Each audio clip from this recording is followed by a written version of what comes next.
Welcome back to Left Coast News, the show that cuts through the spin and tells you what's really happening in cities like Seattle, where progressive leadership keeps choosing ideology over reality. Today we're talking about a new plan from Seattle's mayor that's being sold as community safety, but in reality it is political theater. Legally questionable and unfair to the very taxpayers footing the bill. We're going to break down exactly why this plan is dangerous for public safety, bad for law enforcement, and flat out wrong for citizens who actually play by the rules.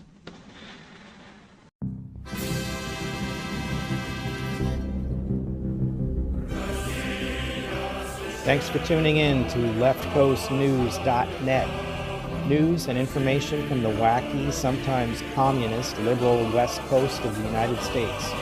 For more, visit leftcoastnews.net.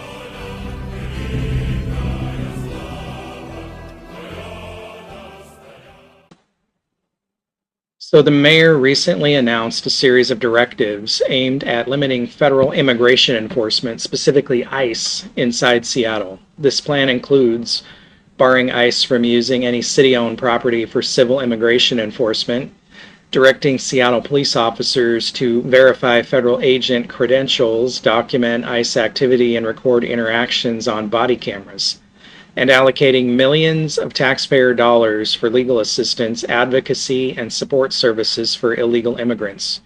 On the surface, this is framed as compassion, but once you dig in, it becomes clear this is an ideological statement, not a public safety plan. Point 1. It puts local police in an impossible position. First and foremost, this plan forces Seattle police officers into a role they were never meant to play. Local law enforcement has no authority over federal immigration enforcement. ICE operates under federal law, not city ordinance, yet this plan tries to turn SPD officers into compliance monitors, filming, documenting, and potentially interfering with federal agents doing their jobs. The Seattle Police Officers Guild has already made it clear officers will not be used as pawns in a political fight between City Hall and the federal government. And they're right. SPD officers are already understaffed, stretched thin, and dealing with violent crime, overdoses, and disorder across the city. Adding politically motivated tasks only distracts from real policing and increases the chance of dangerous confrontations. This is virtue signaling, not public safety. Let's be honest. This plan doesn't stop ICE from operating. It doesn't prevent federal enforcement on private property. It doesn't change federal law. What it does do is give the mayor a press release and a headline. City rules do not override federal authority, period. So instead of focusing on crime prevention or improving response times, Seattle leadership is engaging in symbolic defiance that has no real-world enforcement power. And worse, it creates confusion among residents who are easily confused about who enforces the law and whether laws even matter anymore. Risks to officer safety and community order.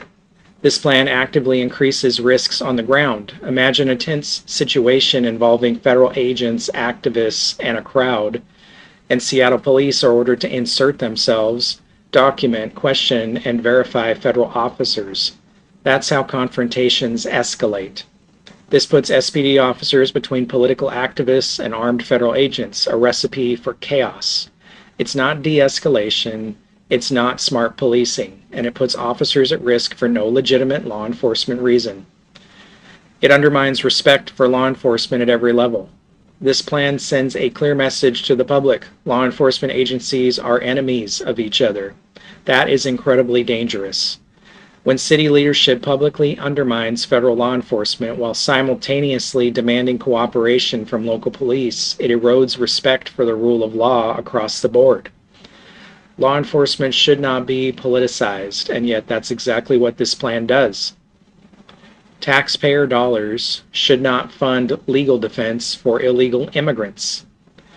Now let's talk about the part of this plan that should outrage every taxpayer regardless of party. Seattle is proposing to spend millions of taxpayer dollars on legal defense and support services for illegal immigrants, people who are not citizens and who violated federal law by being here illegally.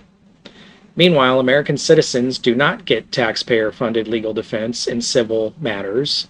If a citizen faces eviction, loses custody of their child, is sued into bankruptcy, is fighting government action, or even faces certain civil penalties, they're told to hire a lawyer or figure it out yourself.